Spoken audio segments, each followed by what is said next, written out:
Welcome back. We now move into our second red-hot sector. This is on farm gate to market.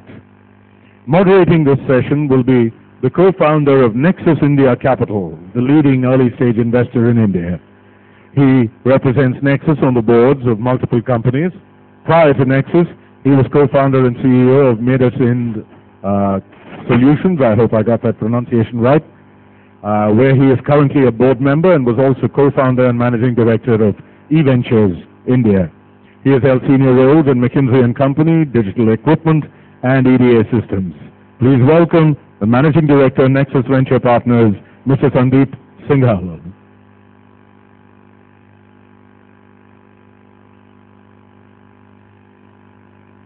Joining him on the panel now, our first panelist is the Managing Director of Eurofruits. Eurofruits is India's largest exporter of table grapes to Europe over the last 20 years. Eurofruits owns two state-of-the-art post-harvest facilities in Nasik and Sangli, and it exports its branded grapes to over 16 countries in Europe. Please welcome Mr. Nitin Agarwal, the Managing Director of Eurofruits. Our next panelist has 20 years of experience in finance, project and food processing industry. He promoted Ashur Agro Limited and set up a conventional rice milling plant at Mathura, which was successfully implemented and commissioned ahead of schedule. Subsequently, he implemented modern rice milling plant at Buxar in Bihar, the wheat roller flour milling plant at Mathura, and modern rice milling plant at Chata, Mathura. He has varied experience in project execution, finance and account activities. Please welcome the Managing Director, Ashur Agro, Mr. Vinod Kumar Chaturvedi.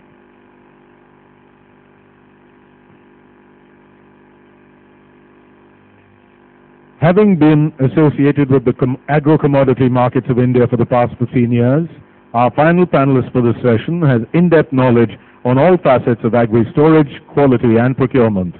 He is the founder-promoter of Sohanlal, a company providing complete warehousing and related services to agro-commodities at 70 locations in 12 states.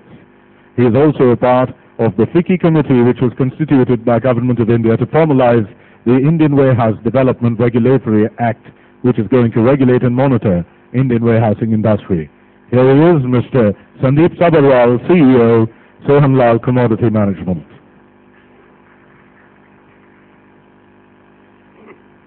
I now hand the floor over to our moderator, Mr. Singhal, who will take... A very representative panel here in terms of Chaturvedi, who has, as we just learned, built a very large business in grain processing, both on the rice and the wheat side. So brings a very interesting perspective on staples and cereals, which is a large market. On my right, Mr. Agarwal has done the opposite with a cold storage solution around the grapes and perishables. So, you'll get a very different perspective from each one in terms of how to think about, the whole farm to market opportunity in India. And then finally, Sandeep has been on the logistics side of the business, which applies to both sides in some ways, but has been more on the dry storage side. So, can bring a perspective as a service provider to this industry. What are the things that he has seen and what are the opportunities and challenges that they see? In terms of the space itself, it is extremely broad. You can think of this from, we don't have anybody here on the panel to, bring about the retail aspect of the business, but it does start. The results were surprising to us because all these containers of grapes went to UK by sea. It took us those days about 4 weeks to reach Felixstowe port. After we realized that this business has such kind of potential, I went to UC Davis in California. I studied my post-harvest. Immediately after that, I and my wife, both of us, we worked in London. 6 months, we were working as a laborer in Sainsbury's just to get the first-hand experience about handling fresh produce. We had absolutely no clue about this, how challenging and how interesting this business is. And ever since that day, there was almost about 20 years, even till date, we are students, we are learning. Every year is a different challenge. And every year we are learning more and more about this business. Today, your family business was in the processing side, right? And then you chose to move out of that and get into logistics. What was the thinking behind that, and what has the journey been so far? Good evening, everybody. When we were as a processing unit, the biggest challenge was how do we keep our inventory in the right position and in the right facet of quality and quantity over a period of 12 months. Most of you are aware that most of the crops in India, especially wheat and rice, are annual crops. So that actually means that once a crop is harvested, it has to be kept for another 11 months for consumption and for processing. And that's where our challenge as Sonal actually starts. We are a agri-logistics, post-harvest agri-logistics service firm. Right now we are located in 100 locations across 16 states. We are very much in the entire gambit of activity, from procurement to assaying to storage to fumigation, collateral finance, and now agri-funding. Now the biggest challenge in this sector right now is the perception that everybody has. When you talk about warehousing or the sector as such, we talk about infrastructure creation. We have a lot of government committee reports coming in and saying that, yeah, India needs 20,000 crores in this agri sector just for ensuring that our warehousing is in place. But the misnomer on the other side is that we have schemes like Gramin Bhandaran Yojana, where the offtake is as little as 20%. So therein we saw a challenge, and we also saw an opportunity, because if you look at the produce of India, 10% of the food grain, dry food grain in India, rots away every year, which is a staggering 60,000 crore loss to the exchequer. And this 60,000 crores can be saved, and it has been demonstrated. Sorry. So this 60,000 crores can be saved, and as it has been scientifically demonstrated by our company over the last 5 years, that this 10% loss is actually not a 10% loss, and it can be brought to about 0.5% using scientific processes. The word here is processes and not scientific infrastructure. There is a difference between infrastructure and processes. And that's what Sonal has been doing, and that is our main foray right now. Thanks, Sandeep. I'll come back to your point around how to bring process into Indian agriculture, particularly in post-harvest. Going back to you, Dr. Chaturvedi, in terms of you brought up this whole issue. I'd like to share with you very initial stages when we were having about 300, 400 laborers in the pack house for grading and sorting of these grapes. It was extremely difficult for us to get kind of skilled laborers, because it was a seasonal industry and they had never seen such kind of grading, sorting and packing. So initially for the first few years we tried to train them and try to tell them to do this, do that, and end of the day we were still finding the same kind of problems. Out of our own one personal experience or an incident that happened to me, my daughter that time was about 4 or 5 years old, and my wife was struggling to teach her how to tie a shoelace. And I was observing this for quite a while, that she did not give up. And she was repeatedly telling my other daughter how to tie the shoelace. And eventually when she was succeeded in doing that, she had such a big sigh of relief. I asked, how did you do this? I said, I'm trying to train my people, and they simply come back to where they started from. This is where the difference was. She was educating my child. I was training my people. As they say, you train animals, you educate human beings. You train a dog, you throw a ball, and you train him that go and pick up the ball. Without an understanding, he does that. So that was the kick I got out of this. And since then, we started educating our laborers that why European supermarkets need this kind of quality grapes, how it has to be graded as per berry size, color gradation, different kind of packaging. To do that, we showed them many video clips, many photographs about how the consumer eat or how the consumer buy the fruit in Europe by their eye rather than by the taste. Which we normally in Asia we buy it by the taste. I mean, if I send my grapes to my relatives or friends, they still say, Nathan, it was very good, but thoda khata tha. Because we like our fruits to be very sweet. Unlike my supermarket clients or my consumers in Europe, they wanted more green grapes. When I talk about Thompson seedless, it's the green grapes, which in our industry we call it as white seedless.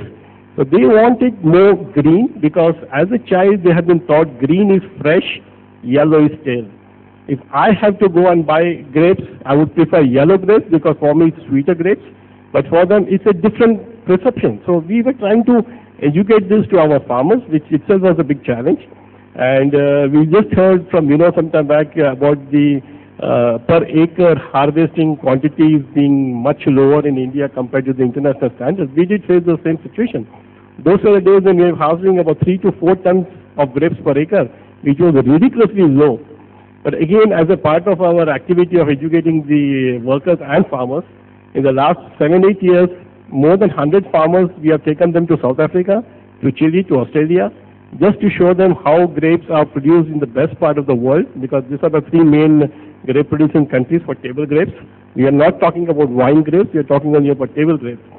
Today we can say this with pride that we work with about 350 farmers across Maharashtra, and their yield per acre is one of the best in the world. It's not only in terms of quantity but also in terms of quality. So basically it does take a lot of time to change the very traditional system of working, but we have proved that if we are dedicated and we can do anything on a long-term basis, we can see a big difference. Thank you. Sandeep, you brought up the notion of process in the post-harvest scenario.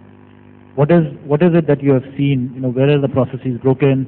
What processes need to be put into place, and how has sort of gone about doing it?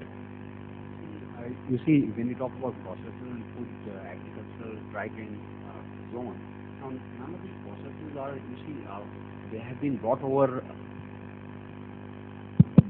Is it okay now? Yeah, none of these processes have been, developed overnight. They have been brought over from generations, and most of our families and our homes are actually using this process on a daily basis. But the fact of the matter is that has anybody documented these processes and ensured that the processes are being followed? For example, if you look at a pot of sugar that you keep in your home in a PET jar, during monsoon season, if you open the PET jar and leave it outside, after some time the sugar gets lumpy.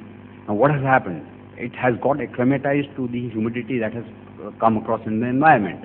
Now there's a process for that. You can follow that process. If you just ensure that the humidity is acclimatized on 10 minutes every day by opening a jar and then closing it, you will see that lumps don't happen. Or for example, if you will look at table salt in a salt shaker, you put grains of rice into it and you will see it doesn't lump up. So these are also processes. But the whole idea is that the processes have to be documented, and also they have to be put into place on a large scale basis. So if you look at that, our company, what we've done is that not only have we have 28 different audits happening once every month, but over a period of processes and these audits, we've also documented this. And we are now, we have been showcased by SAP also, that we are the first of the company in the world to actually have put such a platform in place. Now, when you say all this, it sounds very easy right now after, let's say, 7 years or 8 years of work. But it's as my fellow panelists just said, it's an ever-learning process. You learn something every day.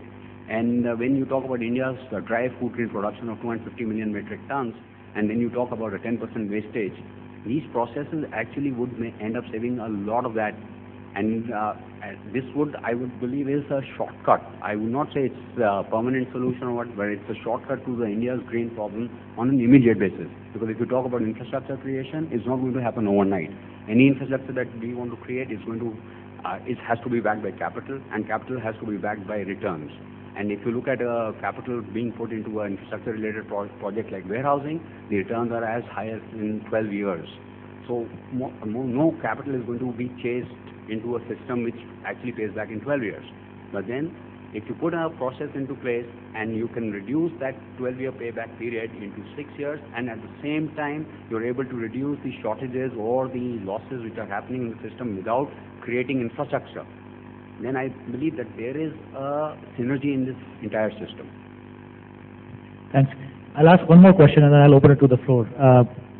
Mr. your point, particularly with the policy framework, one of the big issues that's sort of facing all of us is the Food Security Act.